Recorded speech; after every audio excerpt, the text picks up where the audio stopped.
গীতাৰ অধ্যায় 18 শ্লোক নম্বৰ 62 ভগৱানে স্বয়ং কৈ আছে যে অৰ্জুন সেই পৰমেশ্বৰৰ শৰণলৈ যোৱা যাৰ কৃপাত পৰম শান্তি আৰু শাশ্বত স্থান অৰ্থাৎ সতলোক প্ৰাপ্ত হ'ব। সেই পৰমেশ্বৰ কোন হয়, ক'ত আছে, কেনেকুৱা জানিবৰ কাৰণে নিশ্চয় শুনক জগতগুৰু তত্ত্বদৰ্শী সন্ত ৰামপাল দেৱ মহাৰাজৰ অমৃত বচন। সৰ্বপবিত্ৰ ধৰ্ম পবিত্ৰ শাস্ত্ৰৰ আধাৰত কি নীতি নিয়মত থাকি আপুনি নিজৰ সত্য ভক্তি কৰি থাকিব, আপুনি ইয়াৰ সুখো সকলোতকৈ বেছি পাব। কিন্তু তেওঁ সিমানেই দিব ভগৱানে যিমান আপোনাৰ আৱশ্যক হয়। গতিকে এনেকৈ আপুনি ইয়াৰ সৎপুৰুষৰ ভক্তি কৰি চাব। গতিকে কোৱাৰ ভাৱ এইটো যে তেওঁ দয়ালু ভগৱান আৰু এই কাল ভগৱান হয় য'ত আমি আছো। আৰু ই নিজে কৈছে মই সকলোকে খাবলৈ আহিছো, মই কাল সময় প্ৰবৃত হৈছো। গতিকে ইয়াত কোনো এনেকুৱা ব্যৱস্থা নাই যাক দেখি আমি পৰমাত্মাক দয়ালু বুলি ক'ব পাৰো, ইয়াৰ মালিক হয়। আমি যাৰ আধাৰতে তো ক'ব পাৰো যে এইজন ভগৱান দয়ালু। আৰু কোনোবাই দয়া কৰিলেও সেই পৰমেশ্বৰ পূৰ্ণ ব্ৰহ্মহে ইয়াত আহে, আমাক বিধি কয় আৰু সেই অনুসৰি আমি ইয়াত ক্ৰিয়া কৰো। গতিকে এই কালৰ যি নিয়ম সেয়াও স্থিৰ হৈ যায়। কালৰ নিয়ম আছে যে যাৰ যিমান আয়ু নিৰ্ধাৰিত তেওঁৰ মৃত্যু সেই সময়ত নিশ্চয় হ'ব। আৰু যাৰ কোনো আপদ আহিব লগা আছে তেওঁৰ প্ৰাৰব্ধত সংস্কাৰত আছে যদি সেয়াও ভোগ কৰিব লাগিব। আৰু পূৰ্ণ পৰমাত্মা সৎপুৰুষ কবীৰদেৱৰ শৰণত এই দাসৰ মাধ্যমেদি যথাৰ্থ মান্যতা জপ কৰি মৰ্যাদা থাকিলে আপোনালোকৰ ওপৰত কোনো আপদ আপোনাৰ প্ৰাৰব্ধত থাকিলেও নাহিব। আৰু আপোনাৰ মৃত্যু সংস্কাৰবশত হ'বলগীয়া থাকিলেও সেই মৃত্যু নহ'ব। গতিকে এইজন হয় দয়ালু পৰমাত্মা পূৰ্ণ ব্ৰহ্ম। এই কালৰ এই আপদ ৰূপী যি ইয়াৰ হাথিয়াৰ, যি ইয়াৰ নিয়ম সেইবোৰ ষ্টেবল কৰি দিব, স্থিৰ কৰি দিব, অচল কৰি দিব। এতিয়া ইয়াত কিছুমান ভকতে কয় যে ভগৱানক দয়ালু বোলে ইয়াত অৱস্থা বেয়া, হাহাকাৰ হৈ গৈছে, দয়ালু কেনেকৈ হ'ল? যি লোকত এই কষ্ট নাই সেই পৰমাত্মা তাৰ মালিক হয়। আৰু তালৈ যোৱাৰ পিছত আপোনাৰ কোনো কষ্ট নহ'ব। যাৰা মৰণ মোক্ষায় নম আশ্ৰিতে যতন্তি য়ে বৰম তদ্বিদু অখিল অজ্ঞাতম যে কৃষ্ণম সকলো কৰ্ম আৰু সকলো আধ্যাত্মক যি জানে আৰু তৎব্ৰহ্মক যি জানি থৈছে, যাৰা মৰণ মোক্ষায় যতন্তি তেওঁ বৃদ্ধ অৱস্থা আৰু মৃত্যুৰ পৰা মুক্ত হ'বলৈ প্ৰযত্ন কৰে। যাৰা মৰণ মোক্ষায় নম আশ্ৰিতে যতন্তি য়ে বৰম তদ্বিদু অখিল অজ্ঞাতম যে কৃষ্ণম সকলো কৰ্ম আৰু সকলো আধ্যাত্মক যি জানে আৰু তৎব্ৰহ্মক যি জানি থৈছে, যাৰা মৰণ মোক্ষায় যতন্তি তেওঁ বৃদ্ধ অৱস্থা আৰু মৃত্যুৰ পৰা মুক্ত হ'বলৈ প্ৰযত্ন কৰে। মোৰ এই জ্ঞানৰ আশ্ৰয় লৈ তত্ত্বদৰ্শী সন্তক বিচাৰি ল'বা।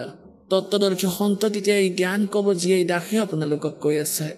সেই পৰমাত্মাক তৎব্ৰহ্মক পৰমেক্ষৰ ব্ৰহ্মৰ মহিমা জনাৰ পিছত আকৌ কেৱল জৰা আৰু মৰণৰ পৰা মুক্ত হোৱাৰ প্ৰযত্ন কৰিব। এতিয়া ইয়াত জৰা মানে বৃদ্ধাৱস্থা। আজি যিসকল ডেকা হৈ আছে আৰু যিসকল আজি বৃদ্ধ, এতিয়া সেই ডেকাসকলৰ ইয়াৰ ধ্যানত নাই যে সেই যিসকল আজি বৃদ্ধ তেওঁলোকো কেতিয়াবা ডেকা আছিল। আৰু আজি এওঁলোকে উঠিলে বহিব নোৱাৰে। কেতিয়াবা কিবা বেমাৰ, কেতিয়াবা চকুৰ অসুখ, কেতিয়াবা দাঁতৰ বেমাৰ, কেতিয়াবা মূৰৰ বিষ, কেতিয়াবা কঁকালৰ বিষ, কেতিয়াবা কাহ হয়, কেতিয়াবা কফ হয়, কেতিয়াবা পেট বেয়া হয়, সমস্যা থাকে। গতিকে ইয়াত পৰমাত্মাই কয় যে মানুহৰ আটাইতকৈ বেয়া সময় বৃদ্ধাৱস্থাতেই আহে। আৰু দ্বিতীয়টো কষ্ট মৃত্যু। আৰু দুয়োটাকে কোনেও ভাল নাপায়, কোনেও নিবিচাৰে, কিন্তু দুয়োটাই কম্পালচৰী। মৃত্যুটো কম্পালচৰি হয়েই বৃদ্ধাৱস্থা অহাৰ আগতেও যদি মৰি যায় সেয়াও বৰ দুখ সৰু সৰু ল'ৰা ছোৱালী থাকে গতিকে ইয়াত বিপদেই বিপদ গতিকে সেই সৎ লোকলৈ যোৱাৰ পিছত তাৰ বৃদ্ধাৱস্থা আহে না মৃত্যু আহে দুয়োটা বিপদেই আঁতৰিল না কোনো কষ্ট না কোনো কাম আছে কোনো ব্যক্তিয়ে নিবিচাৰে যে মই কাম কৰোঁ যদি কাম নকৰাকৈ সি কিবা পায় তেনেহ'লে কষ্ট কৰাৰ কি প্ৰয়োজন এতিয়া আমি ল'ৰা ছোৱালীবোৰক পঢ়াওঁ এইকাৰণে পঢ়াওঁ আৰু ল'ৰা ছোৱালী এইকাৰণে পঢ়ে যাতে পঢ়ি শুনি সিহঁত অফিচাৰ হ'ব অথবা অধিকাৰী কৰ্মচাৰী হ'ব যাতে কঠিন কাম কৰিবলগীয়া নহয় সকলোৱে বিচাৰে পানীও যাতে লৈ খাব নালাগে পানী দিয়াৰ বাবে চাকৰ থাকিব গতিকে কোৱাৰ অৰ্থ এইটো যে এই ব্যৱস্থা নকলি আৰু আচল ব্যৱস্থা সেই সৎ লোকত আছে য'ত একো কাম নাই কোনো অভাৱ নাই তাত চিৰসেউজীয়া গছ গছনি কাজু কিচমিচ সুমথিৰাৰ ফল চিৰসেউজ তাত বাগিচা সজা আছে তাৰ পানী আৰু গাখীৰ কেতিয়াও সমাপ্ত নহয় বেয়া নহয় সমুদ্ৰৰ সমান ভৰি আছে যেনেকৈ গংগাৰ পানী সৎলোকৰ পৰা আহিছে এয়া এটা এক্সাম্পল যে ইয়াক কেতিয়াও বেয়া নহয় যিমান বছৰে নাৰাখা কিয় আৰু আমি এই পৰমাত্মাৰ বাণী কবিৰ বাণী যি বাণী কবি চাহেবে গৰীবদাস চাহেবদেৱক দিছিল সেই জ্ঞান সেই অমৰ বাণীক আমি পাঠ কৰোঁ আৰু ইয়াত যদি আমি সাধাৰণ চিম্পল পানীও ৰাখোঁ আমি যে প্ৰতিদিনে খাওঁ সেই পানী ৰাখোঁ পৰমাত্মাৰ সেই বাণীৰ মন্ত্ৰ চলে সৎসংগৰ বচন চলে সেই পানীৰ ওপৰত মন্ত্ৰৰ দ্বাৰা পুষ্টি লাভ কৰে সেই পানী আপুনি থৈ দিয়ক এফালে থৈ দিয়ক গংগাৰ পানী এফালে এই অমৃত জল থৈ দিয়ক সেই পৰমাত্মাৰ বাণীৰে চিম্পল পানীও তেনেকুৱাই হৈ পৰে মোৰ ওচৰত এজনী মাতৃয়ে দি গ'ল যেতিয়া আমি ঘৰে ঘৰে গৈ পাঠ কৰিছিলোঁ ইমান ডাঙৰ 2 লিটাৰৰ বটল মোৰ লগত এতিয়াও আছে চন 1997 তেওঁ তাত পাঠ কৰিছিলোঁ 1997 14 বছৰ হ'ল আৰু আজিও সেইটো আগৰ দৰেই আছে গতিকে সেই সৎলোকত সেই পৰমাত্মাৰ স্থিতি আছে উপস্থিতি আছে যাৰ বাণীৰে ইয়াতো এই লেতেৰা ঠাইতো চিম্পল পানী অমৃত জল হৈ পৰে সেয়াই এই জল অমৃত গংগাৰ জল তাৰ পৰা আহিছে গতিকে প্ৰসংগ চলি আছে যে এইজন দয়ালু পৰমাত্মা নহয় এই দয়ালু পৰমাত্মা সৎলোকত থকা জনে হয় তালৈ যোৱাৰ পাছত আপোনাৰ কোনো কষ্ট নহ'ব शंखों लहर मेहर की उपजे कहर नहीं जा कोई दास गरीब अचल अविनाशी सुख का सागर सोई मन तो चल रे सुख के सागर जा शब्द सिंधु रत्नागर পৰমাত্মাই আহি কয় হে মন তুমি ইয়াত কিয় ভুল গৈ আছা এই কালৰ লোকত মনৰ মাধ্যমেৰে আত্মাক সচেতন কৰি আছে প্ৰভুৱে যে সুখৰ সাগৰলৈ যাওঁ বলা যেনে গীতা অধ্যায় নম্বৰ 18 শ্লোক নম্বৰ 62 কৈছে হে অৰ্জুন তুমি সৰ্বভাৱেৰে সেই পৰমেশ্বৰৰ শৰণত যোৱা তেওঁৰ কৃপাতে তুমি পৰম শান্তি আৰু সনাতন পৰম ধামক প্ৰাপ্ত হবা সনাতন পৰম ধাম য'ত যোৱাৰ পিছত আকৌ কেতিয়াও উভতি সংসাৰত আহিব নালাগে অৰ্থাৎ তাত স্থায়ী সুখ আছে পৰম শান্তি আছে স্থায়ী সুখ আছে তাত দুখ নাই নিজৰ বিষয়ে কৈছে যে তুমি মোৰ শৰণত থাকিব বিচাৰিলে যুদ্ধ কৰিব লাগিব গীতাৰ জ্ঞানদাতাই কৈছে অষ্টম অধ্যায়ৰ 7ম শ্লোকত অৰ্থাৎ ইয়াত শান্তি নামেৰে কোনো বস্তু নাই যুদ্ধ কৰিবই লাগিব মাৰ ধৰ কৰিব লাগিব মোৰ শৰণত থাকিলে তেওঁৰ শৰণত যাব বিচাৰিলে তত্ত্বদৰ্শী সন্তক বিচাৰি উলিওৱা তেওঁ যি সাধনা ক'ব সেইমতে কৰিবা তেতিয়া তেওঁৰ শৰণত যাবা তেওঁৰ শৰণত যোৱাৰ পিছত আকৌ তুমি কেতিয়াও উভতি সংসাৰলৈ নাহিবা আৰু সনাতন পৰম ধাম আৰু পৰম শান্তি প্ৰাপ্ত কৰিবা সুখৰ সাগৰক প্ৰাপ্ত কৰিবা সেই সুখবৰ কেনেকুৱা সত্যলোকত কোনো কষ্ট নাই কোনো টেনশ্যন নাই যেনে মাজে মাজে নিৰ্জন ঠাইত বহি আছে অকলে আছে আৰু অকস্মাত এটা তৰংগ উঠে ভিতৰৰ পৰা। দাসৰ লগত বহুবাৰ হৈছে এনেকুৱা। সেই সময়ত এনেকুৱা লাগে কোনোবাই লাগিলে আমাক কোনোবাই যিমান কষ্ট দি থাকক, আমাৰ ওপৰত যিমান অত্যাচাৰ কৰি থাকক, তেওঁৰ প্ৰতিও বেয়া ভাৱ নাথাকে। এটা এনেকুৱা তৰংগ উঠে, এটা এনেকুৱা তৰংগ উঠে ভিতৰৰ পৰা, সেয়া অলপ দেৰিলৈকে থাকে।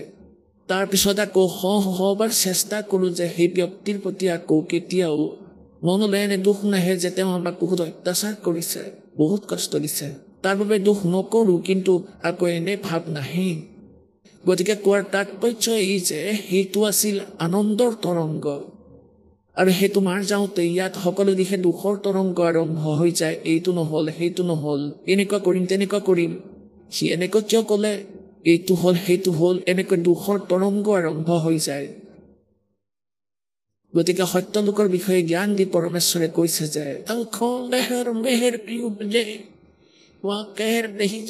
তাত কোনো দুখ নাই, কোনো কষ্ট নাই।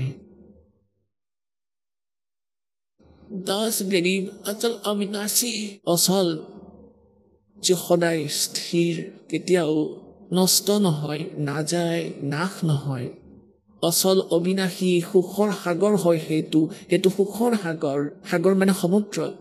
সমুদ্ৰত পানীয়ে পানী, পানীয়ে পানী। 100-200 কিলোমিটাৰ মানুহ গুচি যায় জাহাজত, নাৱত বহি। তেতিয়া তাত চাওঁতে একো বস্তু দেখা নাপাব, কেৱল পানীয়ে পানী, পানীয়ে পানী। গতিকে এনেদৰে সত্যলোকত কেৱল সুখেই সুখ, সুখেই সুখ, সুখেই সুখ, অন্য একো নাই। তাক সুখ সাগৰ বোলে, আৰু তাত দয়ালু ভগৱান থাকে। আৰু এইটো হৈছে কালৰ লোক। এনেকৈ এবাৰ পৰমেশ্বৰে ধৰ্মদাসক, সেই পুণ্য আত্মাক যেনেকৈ সেই পৰমাত্মাই লীলা কৰে, বেদেও যাৰ সাক্ষী দিয়ে যে তেওঁ এনেকুৱা লীলা কৰে, ধৰ্মদাসক আহি লগ পালে আৰু অনেক মহাপুৰুষক লগ পালে। পৰমাত্মাই পৰিভাষা কৈ দিছিলে ই ক্ষৰ পুৰুষৰ, এই কালৰ। এতিয়া ধৰ্মদাসে কৈ আছিল যে হে ভগৱান, আপুনি ইয়াক কাল বুলি কৈছে। চাওকচোন ইয়াত ভগৱানে কিমান সুবিধা কৰি থৈছে, যে কিমান ধুনীয়া বাগিচা আছে, য'ত ফলেৰে ভৰা বৃক্ষ আছে, কিমান ভাল মাটি এই পৃথিৱী দিছে, ধুনীয়া বতাহ বৈ আছে, কেতিয়াবা বৰষুণ দিছে, কিমান ভাল অন্ন উৎপাদন হয়, আৰু কিমান যে সুবিধা দি থৈছে, নদী বৈ গৈছে, মাটিৰ তলত পানী আছে, ইয়াত কিমান ভাল লাগি আছে, কিমান দয়ালু এই পৰমাত্মা। এতিয়া পৰমেশ্বৰে কৈছে যে পুণ্যাত্মাসকল তোমালোক জীৱ, আৰু জীৱৰ চিন্তাৰ স্তৰ জীৱ পৰ্যায়ৰে হয়। এতিয়া পৰমেশ্বৰে আহি কৈছে যে তোমালোকে যাক ভগৱান বুলি কৈছা, তেওঁ ভগৱান নহয়। মুলা মায়া মগ মে বেঠি अंसा चुन चुन खाई, ये ज्योत स्वरूपी कहे निरंजन मोहि करता बाई। एक न करता, दो ना करता, 9 ठहराए बाई, 10वां भी धुंधर में मिल जा सत्य कबीर दुहाई। পৰমাত্মাই কৈছে কাল ভগৱান, কালেও কৈছে মই ভগৱান হওঁ, আৰু কোনো ভগৱান নাই। এতিয়া পুণ্যাত্মাসকল, শ্ৰী শিৱ পুৰাণত কালে যেতিয়া ব্ৰহ্মা বিষ্ণু দুয়োৰে কাজিয়া লাগে, শিৱৰ ৰূপ লৈ তেওঁলোকৰ মাজত প্ৰথমতে এটা লিংগ থিয় কৰাই দিয়ে, স্তম্ভ, দীঘল তেজময় স্তম্ভ। আকৌ স্বয়ং আহে আৰু কয় যে তোমালোকে নিজে নিজকে ভগৱান মানি লৈছা, তোমালোক ভগৱান নহয়, মইহে ভগৱান, মোৰ অতিৰিক্ত কোনো ভগৱান নাই। এতিয়া পুৰাণত সি নিজৰ পুতেকক নিজৰ জীৱৰ অন্তৰ্গত যিয়েই কৈ নাথাকক, সেই পুৰাণ হ'ল বেলেগ ছেপাৰেট শাস্ত্ৰ। গতিকে সি ক'লে যে মইয়ে ভগৱান। কিন্তু ইয়াত ই কৈ আছে গীতাত, কাৰণ গীতাৰ জ্ঞান বেদৰ, আৰু বেদৰ জ্ঞান দিছিল পৰমেশ্বৰে, কবি চাহাবে এই ব্ৰহ্মৰ অন্তকৰণত সোমোৱাই দিছে, ব্ৰহ্ম যথাযথ ক'বলৈ বাধ্য হ'ল। গতিকে পৰমাত্মাই কৈছে এই জ্যোতি স্বৰূপ এই ব্ৰহ্মও কয় যে মইয়ে ভগৱান, সেইজন ভগৱান নহয়। ভগৱানৰ পৰিভাষা আজিহে কোৱা হৈছে, আপোনালোকক মন দি শুনিব। এতিয়া যেনেকৈ পৰমাত্মাই কৈছে যে ধৰ্মদাস, তুমি ইয়াক ভগৱান বুলি কৈছা, এইবোৰ সুবিধা দিয়াৰ বাবে এইজন কাল হয়, এইজন কচাই হয়। যেনেকৈ কচায়ে ছাগলী পোহে, ছাগলীবোৰৰ মাজত মতা ছাগলী মাইকী ছাগলী সকলো ৰাখে আৰু তাৰ ভাল বিক্ৰী হয় প্ৰতিদিনে 4-5টা ছাগলী। গতিকে সি কি কৰে, এখন ডাঙৰ চৰণীয়া পথাৰ লয়, বহুত ডাঙৰ ক্ষেত্ৰ 10-20-50 একৰ মাটি কিনে, তাত গছ জোপোহা ঘাঁহ আদি থাকে আৰু তাৰ চাৰিওফালে বেৰ দিয়ে, বন্ধ কৰি থৈ ছাগলীবোৰক তাত মুকলিকৈ এৰি দিয়ে। তাত সৰুকৈ পুখুৰী এটাও খান্দি লয়। সেই ঠাইতে ৰ'দ বৰষুণৰ পৰা বাচিবলৈ কিছুমান জুপুৰি দীঘলীয়াকৈ সাজি লয়। এতিয়া সেই মতা আৰু মাইকী ছাগলীবোৰে ৰজগুণযুক্ত হৈ সন্তান উৎপত্তি কৰে আৰু সিহঁতৰ মাজত মায়া মমতাও থাকে। সকলো প্ৰাণীৰ ভিতৰত এই 3 গুণৰ প্ৰভাৱ থাকিবই থাকিব। এতিয়া সিহঁতে সন্তান উৎপত্তি কৰে, সকলো সুবিধা, তাত পানীও আছে, ৰ'দ বৰষুণৰ পৰা ৰক্ষা কৰিবলৈ ঘৰো আছে। বৰষুণ হ'লে তাৰ ভিতৰত সকলো দৌৰ মাৰি সোমায়, বেছি গৰম হ'লেও ছাদ বহে সিহঁত। এতিয়া সেই নিৰীহ প্ৰাণীয়ে সেই কচাই যি ইমান সুবিধা কৰি থৈ দিছে তাক নিজৰ ভাল মালিক মানি লৈছে। আৰু ছাগলীয়ে ভাবে যে চোৱা কিমান যে ভাল আমাৰ মালিকজন, আমাৰ কিমান কেয়াৰ টেক কৰে, কিমান যত্ন লয়। পানীৰ পুখুৰী আছে, গছ গছনিও বহুত, ঘাঁহ বন সিহঁতে য'ত খায় আৰু ছাৰ বাবে জুপুৰি সাজি দিছে। আৰু যেতিয়া সেই কচাই আহে ছাগলীবোৰৰ মাজত, সি আহি চাই, পিঠিত ধৰি চাই কাৰ মাংস কিমান আছে, কিমান কেজি মাংস হৈছে, কিমানত বিক্ৰী হ'ব। আৰু ছাগলীবোৰে ভাবে এনেকৈ যে আমাৰ দয়ালু মালিক আহি পালে, আৰু ছাগলীবোৰে তাক মৰম কৰে, এনেকৈ চেলেকে আৰু এনেকৈ নিজৰ আঠ ঠেং দাঙি তাক মৰম কৰিব বিচাৰে। এনেকৈ মৰম কৰিব বিচাৰে যে কচাই বৰ ভাল মানুহ, ইমান সুবিধা দি থৈছে। আৰু কচাই আহে এইটো চাবলৈ কোনটো কিমান কেজিৰ হ'ল, কিমানত বিক্ৰী হ'ব। আৰু আকৌ তাক এনেইতো বৰ দয়ালু যেন লাগে, কিমান যে সুবিধা কৰি দিছে। আৰু যেতিয়া তালৈ ডিমান আহে 4-5টা ছাগলীৰ, তেতিয়া সি নাচায় কোন কাৰ মা, কোন কাৰ ল'ৰা, কাৰ ছোৱালী, ডাঙৰ ডাঙৰ লাঠিৰে কোবাই কোবাই উলিয়াই লৈ যায় আৰু লৈ গৈ কাটি নিজৰ স্বাৰ্থ পূৰণ কৰে। কিছু নিজেও খায় আৰু বাকীখিনি বিক্ৰী কৰি দিয়ে।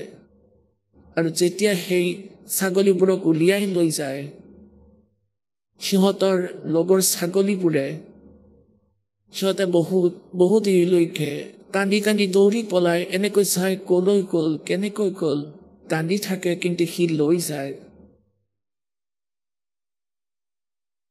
এতিয়া পৰমাত্মাই কালৰ পৰিভাষা কৈছে যে এইজন কাল হয় আৰু তোমালোকে ইয়াক দয়ালু মানি লৈছা। দুৰ্ঘটনাত চাবচোন, কাৰোবাৰ ল'ৰা মৰিছে, কাৰোবাৰ ছোৱালী মৰিছে, নিজেই মৰিছে, সম্পূৰ্ণ পৰিয়াল নাশ হৈ যায়। এবাৰ এটা দুৰ্ঘটনাত 4জন ব্যক্তি মৰি একেটা ঘৰৰ। এতিয়া ক'ত গ'ল সেই দয়া ভাৱ, ক'ত গ'ল সেই সুবিধা, কি লাভ হ'ল তাৰ পৰা, এই গছ গছনিৰ পৰা। এতিয়া পৰমাত্মাই আমাক সোঁৱৰাই দিব বিচাৰিছে যে তোমালোক তালৈ ব'লা, সত্য লোকলৈ। আৰু তাত যোৱাৰ পিছত এনেকুৱাই সৃষ্টি আছে। এই বিপথে পৰিচালিত কৰা পন্থই ৰাধা স্বামী ধন সদগুৰু চেষ্টা সদাশিৰিজা জগমাল বালিয়ে গংগাৱা পন্থ আৰু এই ঠাকুৰজী মহাৰাজ আৰু এই জয় গুৰুদেৱ, এই সকলো ভ্ৰমিত হৈছে। এইবোৰ কালে চলোৱা পন্থ। আৰু এওঁলোকে কয় সত্য লোকত পোহৰেই পোহৰ, চেতনাই চেতনা, তাত ভগৱান নাই, তাত আত্মা পৰমাত্মা তেনেদৰে মিলি যায় যেনেকৈ টোপাল সমুদ্ৰত মিলি যায়। চাওকচোন ইহঁতৰ বুদ্ধি। আমি বিচাৰি আছো ভগৱানক, সকলো প্ৰমাণবোৰে কৈছে পৰমাত্মা সাকাৰ বুলি। তেওঁৰ শৰীৰ সুন্দৰ, এটা নোমকূপৰ প্ৰকাশ কোটি সূৰ্য কোটি চন্দ্ৰতকৈ অধিক। আৰু এওঁলোকে কয় তাত একোৱেই নাই। যদি তাত ভগৱান নাই, আমি তাত গৈ কি ৰঙালাও কিনিম, আমি কি কৰিম, পোত খাই যাম তাত। ইয়াত এনেও অনাথ, তাত গৈও অনাথ, আমাৰ কোনো কণ্ট্ৰলাৰ নাই। যাক পাবলৈ আমি হাবাথুৰি খাই আছো, যাৰ দৰ্শনৰ বাবে আমি ভগৱানৰ দৰ্শন বিচাৰিছো। গতিকে পুণ্যাত্মাসকল, এওঁলোকে তাত নিৰাকাৰ বুলি কয়, তেতিয়া কোন যাব তাত? সপোনতো কোনেও চিন্তা নকৰে, যোৱাৰ কথা কৈ আছে, কয় যে মেডিটেশ্যন কৰিব লাগে পুৱা গধূলি 2.5 ঘণ্টা কৈ। এতিয়া কওঁ, য'ত ভগৱান নাই ডুবি মৰাৰ কথাহে সেয়া কিয় বহিছে? এই 2.5 ঘণ্টা সময় কিয় খৰচ কৰি আছে নিজৰ? এনে লেতেৰা ঠাইত যাব বিচাৰে য'ত মানুহ যাওঁতেই ডুবি মৰে। এতিয়া সমুদ্ৰত কোনোবাই ক'লে বোলা সমুদ্ৰত ডুবি মৰা, মিলি যোৱা সেইটো পালত যাবানে কোনোবা? মূৰ্খামি কৰি আছে, কোনো জ্ঞান নাই, কোনো বিচাৰ নাই, নিজৰ বুদ্ধি প্ৰয়োগ নকৰে। গতিকে তাত এনেকুৱাই সৃষ্টি আছে। কিন্তু এই মেটেৰিয়েলৰ পাৰ্থক্য আছে। এইটো মাটিৰে নিৰ্মিত আৰু 5 তত্ত্বত বিলীন হৈ যাব। যেতিয়া ইয়াৰ অন্ত পৰিব, ইয়াক জ্বলাই দিয়ক বা ফুটি দিয়ক, এদিন শেষ হ'ব, 5 তত্ত্বত বিলীন হৈ যাব। এতিয়া এইটো 5 তত্ত্বৰে নিৰ্মিত। ইয়াত কি কি তত্ত্ব আছে? পৃথিৱী, জল, অগ্নি, বায়ু আৰু আকাশ, আৰু কোনো এটাও দেখা পাবনে ইয়াত? আৰু কিমান সুন্দৰ স্বৰূপ হৈ গ'ল। এনেকৈ তাত এটা তত্ত্বৰে নিৰ্মিত শৰীৰ আছে পোহৰেৰে, আৰু সেইটো ইমান সুন্দৰ শৰীৰ, 16 সূৰ্যৰ সমান পোহৰ আমাৰ শৰীৰৰ হ'ব যেতিয়া আমি সত্যলোকত উপস্থিত হওঁ। আৰু পৰমাত্মাৰ শৰীৰৰ আন্দাজ এতিয়া কেনেকৈ লগাব? ইমান দীপ্তিমান পৰমেশ্বৰ সৎপুৰুষৰ শৰীৰ, কোটি সূৰ্য কোটি চন্দ্ৰ পৰমাত্মাৰ এটা ৰূপকোপৰ পোহৰৰ সন্মুখত ম্লান পৰিব। অৰ্থাৎ তেওঁৰ ইমান প্ৰকাশ, তেওঁ সমৰ্থ, তেওঁ সৰ্বশক্তিমান, অমিতৌজা, যাৰ শক্তিৰ কোনো সীমা নাই। আৰু আমি হলো জীৱ আত্মা, আমি তাত হংস ৰূপত থাকিম। হংস মানে যেনেকৈ ইয়াত মনুষ্য বোলে, নৰ বোলে, স্ত্ৰী আৰু পুৰুষ হওক, তেনেকৈ তাত হংস বোলে। হংস মানে যেনেকৈ ইয়াত এটা পক্ষীৰ নাম হংস, যি কোনো সৰোবৰত থাকে, সেইটো বগলীৰ দৰে দেখাত বগা, আৰু বগলীয়ে মাছ খায়, পোক খায়, সেইবোৰ হংসই নাখায়। হংসৰ আৰু এটা গুণ আছে, গড গিভেন। এগিলাচ গাখীৰত এগিলাচ পানী, জল ঢালি দিয়ক, হংসৰ সন্মুখত থৈ দিয়ক, এতিয়া হংসই তাৰ পৰা কেৱল গাখীৰহে খাব, এগিলাচ পানী এৰি দিব। গাখীৰ আৰু পানী যিজনে চেকি ল'লে আৰু বেয়াখিনি যিজনে এৰি দিলে, তেওঁক হংস বোলে, সেই পুণ্যাত্মাক। অৰ্থাৎ সকলো বেয়াৰ পৰা আঁতৰত থকা পবিত্ৰ আত্মাক হংস আত্মা বোলে। গতিকে তাত হংস ৰূপত আমি থাকিম, আৰু পৰমাত্মা হ'ল পৰমহংস। আত্মা হংস আৰু পৰমাত্মা পৰমহংস, অৰ্থাৎ তেওঁ পৰমহংস, তেওঁ পৰমাত্মা, তেওঁ শ্ৰেষ্ঠ, তেওঁ দয়ালু। গতিকে ইয়াত গীতাৰ অধ্যায় নম্বৰ 15 শ্লোক নম্বৰ 17 কৈছে যে উত্তম পুৰুষটো অন্য পৰমাত্মা ইতি উদাহৰতে, তেওঁ ভগৱান বোলা হয়, তেওঁ হ'ল পৰমাত্মা। পুণ্যাত্মাসকল, এয়া অমৃত জ্ঞান, এয়া তত্ত্ব জ্ঞান, এয়া সত্যনাৰায়ণ কথা। সত্যনাৰায়ণৰ অৰ্থ হৈছে অবিনাশী পৰমাত্মা। আমি বিষ্ণুক সত্যনাৰায়ণ কৈছিলো। চাওক, এওঁৰ আয়ুস বহুত, চমু বহুত কম। আপোনালোকে দেখিছে এই পৰমাত্মা, এই ভগৱানৰ আয়ুৰ কেলকুলেশ্যনত আপোনালোকে শুনিছে। আৰু পৰমেশ্বৰৰ ব্ৰহ্মৰ কোনো আয়ু নাই, তেওঁ অজৰ অমৰ। সৃষ্টিৰ আগতে তেওঁই আছিল, তেওঁই সৃষ্টি ৰচনা কৰিছে।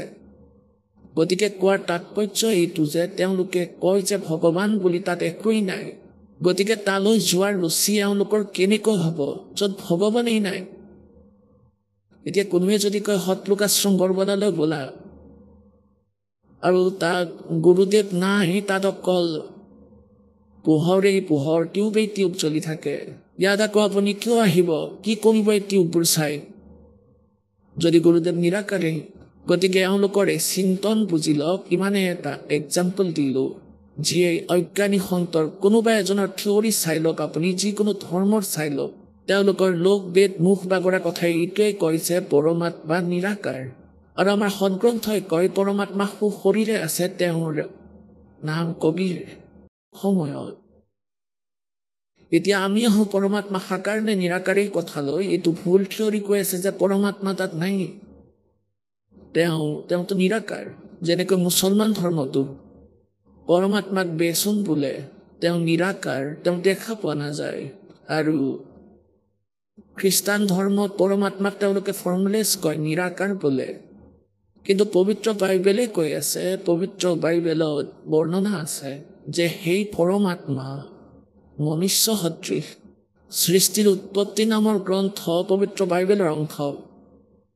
তাৰ প্ৰথম অধ্যায়ৰ 26 নম্বৰ আয়াতত 26 নম্বৰ শ্লোকত লিখা আছে যে পৰমাত্মাই যেতিয়া আৰু ৰচনা কৰিলে ষষ্ঠ দিনা তেওঁ ক'লে যে মনুষ্যক মই নিজৰেই স্বৰূপত বনাম।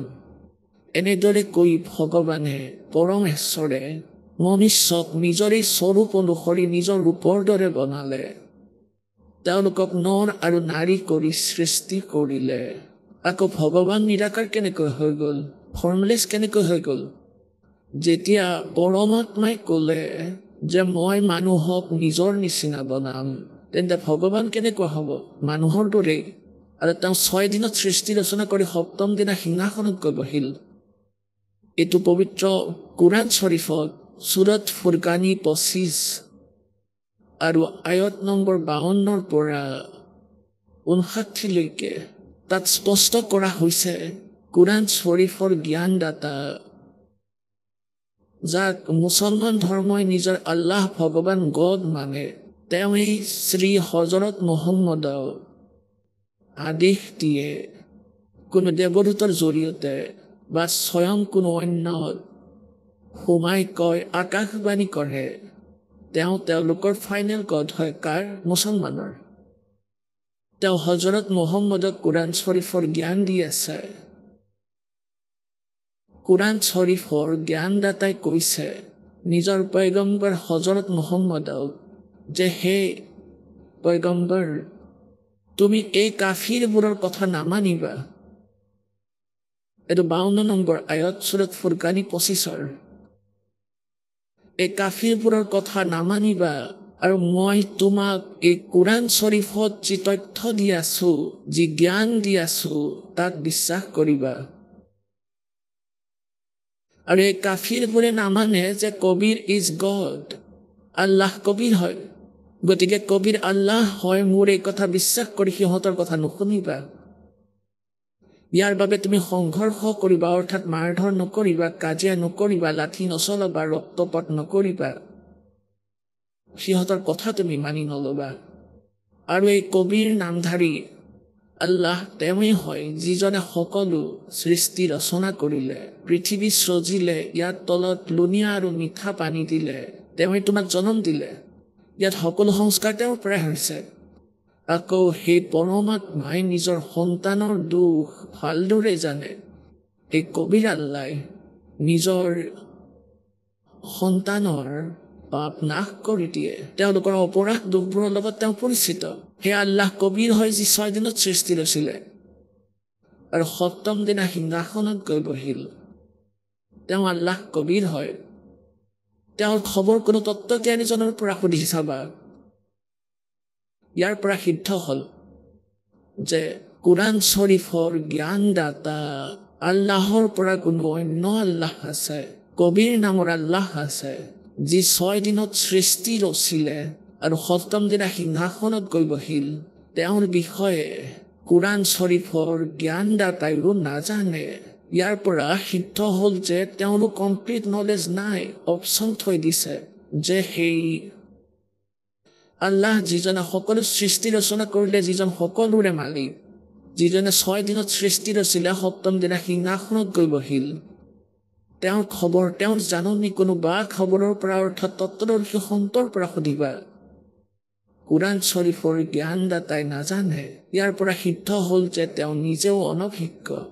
এনেদৰেই গীতাৰ অধ্যায় নম্বৰ 4 শ্লোক নম্বৰ 36ত কৈছে যে সেই তত্ত্ব জ্ঞানক, যিটো সচিদানন্দ ঘন ব্ৰহ্মৰ বাণীত আছে, সেই পৰমেশ্বৰৰ জাননী, পৰমেশ্বৰ ব্ৰহ্মৰ জাননী কোনো তত্ত্বদৰ্শী সন্তৰ পৰা সুধি লোৱা। তেওঁ সেই পৰমাত্ম তত্ত্বৰ বিষয়ে জ্ঞান দিব। ইয়াৰ পৰা সিদ্ধ হয় যে গীতাৰ জ্ঞানদাতাও অল্প জ্ঞানী। সেই তত্ত্বজ্ঞানৰ লগত পৰিচিত নহয় আৰু সেই পৰমাত্মাৰ লগতো পৰিচিত নহয় পৰমাক্ষ ব্ৰহ্মৰ লগত। গতিকে ইয়াত সকলোৱে লোক বেদৰ আধাৰত মুখ বাগৰা কথাৰ পৰা কয় পৰমাত্মা নিৰাকাৰ বুলি। আমাৰ সদগ্ৰন্থই কয়, সকলো ধৰ্মৰে পবিত্ৰ সদগ্ৰন্থই কয় পৰমাত্মা মনুষ্য সদৃশ। তেওঁ সুশৰীৰে আছে, তেওঁৰ নাম কবিৰ, তেওঁ মানুহৰ দৰেই। এসময়ত পুণ্যাত্মাসকল, আজি ৰাতিপুৱা আপোনালোকক কৈছিলোঁ যে যাৰ আজি মানৱ শৰীৰ প্ৰাপ্ত হৈছে তেওঁলোক পুণ্য আত্মা হয়। কাৰণ যাৰ অধিক পুণ্য নাই তেওঁ মনুষ্য জীৱন নাপায়। তেওঁলোকতকৈ পুণ্য আত্মা সেইজন যি পৰমাত্মাক বিচাৰি ব্যাকুল হৈ ঘূৰি ফুৰিছে, কিবা নহয় কিবা সাধনা কৰি আছে। আৰু পুণ্য আত্মা আছে যি কোনো নহয় কোনো জনমত পৰমাত্মাৰ ভক্তি কৰি আহি আছে। তেওঁলোকে ভগৱানক বিচাৰে, তেওঁলোকে ভক্তি বিনে থাকিব নোৱাৰে আৰু পৰমাত্মাও তেওঁলোকৰ লগত থাকে।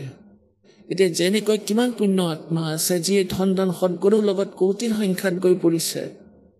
ভগৱানক বিচৰা অনেক ভাল আত্মাবোৰ এই ৰাধা স্বামী পন্থত গৈ পৰিছে। তেওঁলোক কিমান পুণ্য আত্মা, তেওঁলোকক ভাল সন্ত মানিলে চকু মুদি বহিছে। কাৰণ এওঁলোক বিলিভাৰ, এওঁলোকে ব্লাইণ্ড ফেইথ কৰে আৰু ভগৱানৰ মাৰ্গত ব্লাইণ্ড ফেইথেই চলে। ইয়াত চতুৰালি নচলে, কিন্তু ব্লাইণ্ড ফেইথো তাত কৰিব লাগে য'ত কথাবোৰ জ্ঞান বুজিব পাৰি। এতিয়া যেনেকৈ সিজুৰ গছ ৰুই সিঁচি তাৰ ওপৰত যদি কোনোৱে ব্লাইণ্ড ফেইথ কৰে যে তাত আম লাগিব, 7 জনমতো আম নালাগে। প্ৰথমেতো আমৰ বীজ চিলেক্ট কৰক আৰু আমৰ বীজ ৰুই আকৌ ব্লাইণ্ড ফেইথ কৰক, তাত সেৱা কৰক, আকৌ পূজা কৰক, তেতিয়া কিন্তু আম লাগিবই লাগিব। এনেদৰে এই নকলি গুৰুৰ পৰা মুক্তিপ্ৰাপ্ত নহ'ব। তাত ব্লাইণ্ড ফেইথ কৰিছে এওঁলোকে, কাৰণ এওঁলোকে গমেই নাপায় শ্ৰদ্ধালুসকলে এইবোৰ সিজু, এইবোৰ কালৰ ধূল। এতিয়া এই জ্ঞানেৰে তেওঁলোকৰ নিৰ্ণয় হ'ব যে কোন অজ্ঞানী আৰু কোন জ্ঞানী। গতিকে তত্ত্বজ্ঞানেৰে গম পোৱা যায় আৰু কিমান পুণ্যাত্মাসকল তালৈ গুচি গ'ল আৰু কিছুমান অন্যই সংসাৰীসকলৰ লগত আবদ্ধ হৈ পৰিছে। আৰু সেই বাল যোগেশ্বৰ আছে শুনামতে 100খন দেশত, তেওঁৰ নাজানো 105খন দেশত নেকি তেওঁৰ প্ৰচাৰ চলে। গতিকে গোটেই কাঁইটীয়া গছ ৰুই দিলে, তেওঁ সকলো অজ্ঞানতা ভৰাই দিলে। আমৰ ঠাইত সিজু কাঁইট ভৰাই দিলে আৰু সকলোতে অজ্ঞানতা ভৰাই দিলে। কফৰ বিষয়েও নাজানে এওঁলোকে। গতিকে এওঁলোক মনুষ্য জীৱনৰ শত্ৰু। তেওঁ মানে যীশুৱে কৈছিল যে হে হোজা শ্ৰদ্ধালু, তোমালোকে নিজৰ গুৰু বীৰসকলক ভাল আত্মা মানি লৈছা, এওঁলোক তোমালোকৰ ওচৰত আহে, তোমালোকৰ ঘৰত আহে, তোমালোকে তেওঁলোকৰ সেৱা কৰা আৰু তেওঁলোকে বহুত মৰমেৰে আপোনালোকক বুজায় আৰু বহুত প্ৰীতিৰে থাকে। তোমালোকে ইহঁতক পবিত্ৰ ফেৰা ছাগলী বুলি ভাবি আছা, এওঁলোক কুকুৰ নিচিয়া। ইহঁতে তোমালোকৰ জীৱন নাশ কৰি আছে, তোমালোকক শেষ কৰি আছে। এই কথাৰ বিৰোধ কৰিলে সেই নকলি গুৰুসকলে আৰু সেই পুণ্য আত্মাক ক্ৰুশবিদ্ধ কৰি মাৰিলে। ইমান অত্যাচাৰী এওঁলোক। আৰু এয়াই কাৰণ আছিল কাৰোথা কাণ্ডৰে এওঁলোকে কৰাইছিল। দাসে এওঁলোকৰ অজ্ঞানতা ছাল বাকলি এৰুৱালে। সিহঁতৰ অজ্ঞানতা একেবাৰে উদঙাই দিলে। সিহঁতে ভাবিলে যে সিহঁতৰ চিন মুকাম হেৰাই যাব, জনতাই উঠুৱাব। তোমালোক কেনে আচাৰ্য, কেনে গুৰু বুলি প্ৰশ্ন কৰিব, তোমালোকে বেদ গীতাৰ ক খ গ পৰ্যন্ত নাজানা, অন্য কোনো জ্ঞানটো নাই। গতিকে ইহঁতে নিজৰ অজ্ঞানতা বচাবলৈ কেনেকুৱা অত্যাচাৰ কৰালে। কৰোথা কাণ্ড, আশ্ৰম কাঢ়ি ল'লে CMৰ লগ লাগি, জনতাক ভ্ৰমিত কৰালে ভুল প্ৰচাৰ কৰি আৰু মিছা মোকৰ্দমা কৰিলে আমাৰ ওপৰত। কিন্তু এতিয়া সেই 500-600 বছৰ পুৰণি ভাৰত নাই।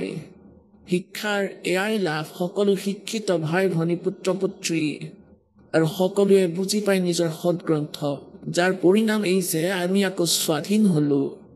কাৰণ আমাৰ লগত পৰমাত্মা আছে, পৰমেশ্বৰ আমাৰ লগত আছে। সেই পৰমেশ্বৰে চলাইছে এইটো পন্থ, এই মাৰ্গ। গতিকে এনেদৰে সেই পৰমাত্মাই এই সকলো জ্ঞান আমাক ক'লে। গতিকে প্ৰসংগ চলি আছে যে অজ্ঞানীসকলে কয় পৰমাত্মা নিৰাকাৰ বুলি, আমাৰ সদগ্ৰন্থই কয় পৰমাত্মা সাকাৰ। গতিকে এনেদৰে এই শ্ৰদ্ধালুসকলে চকু মুদি যিদৰে যিকোনো গুৰুৱে যেনেকৈ মাৰ্গদৰ্শন কৰে বেচেৰাসকলে স্বীকাৰ কৰিলে, কাৰণ শিক্ষকৰ সন্মুখত বিদ্যাৰ্থীয়ে অবজেকশ্যন কৰিব নোৱাৰে। এতিয়া শিক্ষক সেইজনে যি চিলেবাছৰ কথা পঢ়ায়, চিলেবাছৰ পৰা কোনো জ্ঞান দিয়ে, চিলেবাছৰ বাহিৰৰ কোনো জ্ঞান যদি দিয়ে, তেওঁ লোককথা শুনাই আছে, তেওঁ উপন্যাসৰ কাহিনী শুনাই আছে, সেয়া বিদ্যাৰ্থীৰ বাবে আত্মঘাতী। এনেদৰে যিসকলে সদগ্ৰন্থৰ জ্ঞান আমাক নিদিলে তেওঁলোক আধ্যাত্মিক গুৰু হ'লেও সমাজৰ শত্ৰু আছিল। তেওঁলোক আধ্যাত্মিক গুৰু নাছিল, কিন্তু তেওঁলোকক আধ্যাত্মিক গুৰু মানি লোৱা হৈছিল। এতিয়া যেনেকৈ শ্ৰীমদ ভাগৱত গীতাৰ অধ্যায় নম্বৰ 16 শ্লোক 23-24 কৈছে যে যিয়ে শাস্ত্ৰবিধি ত্যাগ কৰি মনে সজা আচৰণ কৰে, না তেওঁৰ গতি হয়, না তেওঁৰ কোনো সিদ্ধিপ্ৰাপ্ত হয়, আৰু না তাৰ কোনো সুখেই হয়, অৰ্থাৎ ইউজলেছ। গতিকে তোমাৰ বাবে অৰ্জুন 24 নম্বৰ শ্লোকৰ অধ্যায় 16 গীতাত কৈছে, গতিকে তোমাৰ বাবে কৰ্তব্য আৰু অকৰ্তব্যৰ ব্যৱস্থা শাস্ত্ৰই প্ৰমাণ। অৰ্থাৎ কি সাধনা কৰিব লাগিব, কি কৰিব নালাগে, ইয়াৰ বাবে শাস্ত্ৰত যি লিখা আছে সেয়াই মানিব লাগিব, অন্য নহয়। কাৰো কোনো লোক বেদৰ কথা স্বীকাৰ নকৰিবা। গতিকে এই যিমান গুৰু আছিল এতিয়ালৈকে আমাক লোক বেদ শুনাই আছিল। গতিকে এনেকুৱা যি পুণ্য আত্মা, আগৰ জন্মৰ পুণ্য আত্মাসকলক মানৱ শৰীৰ প্ৰাপ্ত হৈছে আৰু পৰমাত্মাৰ সন্ধানত ঘূৰি ফুৰিছে, তাৰে এজন আছিল শ্বেখ ফৰিদ। আৰু তেওঁ সৰুকালৰ পৰাই পৰমাত্মাত বহুত, এনেও সৰুকালৰ পৰাই মালিক এনে আত্মাৰ লগতে থাকে। ভগৱানে সকলোকে বিচাৰি ফুৰে। পৰমেশ্বৰে কয় গৌতম আৰু স্বৰ্গ মে और जब बैठो पाता कहे तभी ढूंढता करो अपने हीरे माणिक लाल। শ্বেখ ফৰিদ আছিল মুছলমান ধৰ্মী। সেই পুণ্য আত্মা যেতিয়া সৰু হৈ আছিল, সৰু ল'ৰা, বেছি দুষ্ট আছিল, দুষ্টামি বহুত কৰিছিল। তেওঁৰ মা দুখী হৈ পৰিল, ৰাস্তাৰ ল'ৰা ছোৱালীৰ লগত কাজিয়া কৰি আহে, আপত্তি আহি থাকে। এতিয়া মাকে ভাবিলে যে এতিয়া কি কৰোঁ এই ল'ৰাজনক, কাৰণ আজিকালি সৰু ল'ৰা ছোৱালীক স্কুললৈ পঠাই দিয়ে মা দেউতাই, নাৰ্চাৰীত ভৰ্তি কৰি দিয়ে, তাত ল'ৰা ছোৱালীক খেলা ধূলা কৰোৱা হয়, তাত এৰি দিয়ে। আগতে এনে কোনো ব্যৱস্থা নাছিল, শিশুবোৰ ঘৰতে থাকে, দেউতা পথাৰত, কোনো অন্যফালে কামত ওলাই যায়, কোনো দিন হাজিৰা বা আন কিবা। গতিকে মাহে বাচ্চাবোৰৰ চোৱা চিতা নিজেই কৰিছিল। সি বেছি বদমাচি কৰিবলৈ লাগিল, আপত্তি শুনি ভাগৰি পৰিল। মাকে ভাবিলে ইয়াৰ কি উপায় কৰোঁ। তেওঁ ক'লে, পুত্ৰ তুমি নামাজ কৰা, আল্লাহৰ ভক্তি কৰা। শ্বেখ ফৰিদ সৰু ল'ৰা ক'লে যে কিহৰ বাবে কৰিম, মই কি পাম। এতিয়া সি খেজুৰ বেছিকৈ খাইছিলে, খেজুৰ। মাকে ক'লে যে পুত্ৰ আল্লাহে তোমাক খেজুৰ দিব। ক'লে সঁচানে মা? হয়, আল্লাহে তোমাক খেজুৰ দিব। তেতিয়া ক'লে কোৱাচোন মই কেনেকৈ কৰিব লাগিব। এতিয়া মাকে ভাবিলে ঠিকেই হ'ল। এতিয়া মাকে ক'লে লোৱা কাপোৰ এখন মাটিত পাৰি লোৱা, গাদীৰ দৰে, বিচনাৰ দৰে পাৰি দিলে।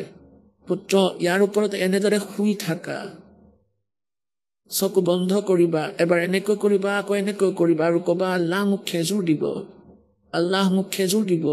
এনেকৈ কৈ থাকিবা, চকু মেলি নাচাবা, আৰু যেতিয়ালৈকে মই নকওঁ চকু নেমেলিবা, নহ'লে খেজুৰ নাপাবা। যেতিয়া মাকৰ কামৰ সময় হয় তাৰ বিচনা পাৰি দি কৈছিল যে পুত্ৰ আহা প্ৰাৰ্থনা কৰা। এতিয়া সি লাগি গ'ল নিজৰ সেই কামত, চকু মেলি নাচায়। মাকে কি কৰিলে, খেজুৰ কেইটামান ইমানখিনি পাত দুটাৰ মাজত মেৰিয়াই তাৰ বিচনাৰ তলত থৈ আহে, আৰু মাকে কয় আহা পুত্ৰ চকু মেলি দিয়া। যেতিয়ালৈকে মাকে কাম কৰি থাকে সি বহি থাকে কেইবা ঘণ্টা, বহু ঘণ্টা ধৰি। গতিকে উঠি আহি ক'লে যে মা আপুনিতো মিছা কৈছিল, আল্লাহতো মোক খেজুৰ দিয়াই নাই দেখোন। মাকে ক'লে পুত্ৰ ভগৱানে এনেকৈ মুকলিকৈ নিদিয়ে, তেওঁ লুকুৱাই দিয়ে। চোৱাচোন তোমাৰ বিচনাৰ তলত ক'ৰবাত নিশ্চয় পাবা। সি চাদৰখন উঠাই চালে, খেজুৰ পালে দৌৰিব ধৰিলে খেজুৰ খাই দৌৰে সকলোকে কয় আজি আল্লাহে মোক খেজুৰ দিছে আল্লাহে মোক খেজুৰ দিছে আকৌ আহিয়ে ক'লে মা এতিয়া আকৌ কেতিয়া কৰিব লাগিব সেইটো যেতিয়া তাৰ খেজুৰ শেষ হয় দ্বিতীয় দিনা আকৌ কয় যে মা আৰু কেতিয়া কৰিব লাগিব এতিয়া এনেদৰে মাকে পালে তাৰ ঔষধ তাক ঠিক কৰাৰ উপায় এদিনাখন কি হ'ল তাই খেজুৰ থবলৈ পাহৰি গ'ল আৰু সি উঠিলে চাদৰ উঠালে তাত পৰমাত্মাই দয়া কৰিলে তাত এনেকৈ খেজুৰ থৈ দিলে আৰু সেই শ্বেখ ফৰিদে খেজুৰ খাই খাই আহি আছিল যেতিয়া মাকে কৈ দিছিল যে আহা পুত্ৰ উঠা আৰু তাইৰ মনতো নপৰিল যে আজি তাই খেজুৰ থবলৈকে পাহৰি গ'ল তাই বৰ চিন্তিত হ'ল যে বদমাছে আকৌ কেতিয়াও এইটো নকৰিব যদিহে আজি খেজুৰ নাপায় তাই বৰ চিন্তাত পৰিল তাই দেখিলে যে সি খেজুৰ খাই খাই আহি আছে মাকে সুধিলে পুত্ৰ এই খেজুৰ ক'ৰ পৰা আনিছা তুমি ক'বলৈ ধৰিলে মা প্ৰতিদিনে আল্লাই দি যায় মোৰ চাদৰৰ তলত মই পাওঁ ক'লে সঁচা কোৱাচোন হয় চাওক ইয়াতে থৈ দিছিল এতিয়া পুণ্যাত্মাসকল পৰমাত্মাই কয় जो जन मेरी शरण में ताका हूं मैं दास और गेल की लगे जमन धरती आकाश এতিয়া সেই ল'ৰাটোৰ সৰুকালৰ পৰা ইমান দৃঢ় বিশ্বাস হৈ গ'ল ভগৱানৰ ওপৰত যে পৰমাত্মাই এনেদৰেও দিয়ে ডাঙৰ হৈ সেই শিশুৱে ঘৰ ত্যাগ কৰিলে ঘৰ ত্যাগ কৰাৰ পিছত তেওঁ এজন নকলি গুৰু পালে গুৰুজনৰ সিদ্ধি শক্তি আছিল আশে পাশে তেওঁৰ বৰ নাম আছিল তালৈকে গ'ল তেওঁ ফক্কৰ ফকীৰ আছিল তেওঁ ফক্কৰ ফকীৰ কয় যি নিজৰ মতে বেলেগ সাধনা কৰে এটা হৈছে যেনেকৈ হিন্দু সমাজত যি ব্যৱস্থা আছে গীতা পাঠ কৰা পুৰাণৰ পাঠ কৰা ব্ৰত পালা মন্দিৰত নতশিৰ হোৱা এটা হ'লে এইটো সাধনা আনটো সাধনাত সন্তই ঘৰ ত্যাগ কৰে ধূলি জ্বলাই বহে জংঘলত বহে তেওঁলোক বেলেগ তেওঁলোকে সাধনা কৰা বুলিয়ে মানি লোৱা হয় তেওঁ এনেকৈ এজন সন্ত আছিল তালৈ গুচি গ'ল সেই সন্তই সেই প্ৰিয় আত্মাক নিজৰ মতে মাৰ্গদৰ্শন কৰিলে তেওঁ দৃঢ়ভাৱে লাগি গ'ল আশ্ৰমত থাকিব ধৰিলে ৭-৮জন ভকত আছিল তাত এতিয়া যিজন ঘৰৰ পৰা ওলাই আহিছিল ঘৰখন ত্যাগ কৰিলে পৰমাত্মাৰ বাবে এতিয়া তেওঁৰ লগত বাকী কি থাকিল গুৰুদেৱক পৰমাত্মা সদৃশ মানি তেওঁৰ প্ৰতিটো কথাই পালন কৰক গুৰুদেৱৰ আদেশ পালন কৰক গুৰুদেৱৰ কাম কাজ নাচাতক আৰু আমি তত্ত্বজ্ঞানৰ সৈতে পৰিচিত নোহোৱাৰ বাবে আমি গুৰুদেৱক নিজৰ দৰে মানি লওঁ আপোনাৰ দৰে নহয় গুৰুদেৱ আপোনাৰ দৰে হোৱাহেঁতেন আপুনিও ভাও ধৰি বহি লৈ ক'ৰবাত গৈ গুৰুৰ ওপৰত পৰমাত্মা প্ৰসন্ন হয় কিন্তু তেওঁ কোনজন প্ৰভুৰ প্ৰতিনিধি जोৰ যাকি শৰণম আছে তাকো তাকি লাজ জল সোহি মছলি চঢ়িয়ে ये बह जाते गजराज অৰ্থাৎ যিজন ঈশ্বৰ যি সাধনা কৰে আৰু সঁচা হৃদয়েৰে কৰে তেওঁৰ ওপৰত তেওঁৰ কৃপা হয় বেলেগ ধৰণে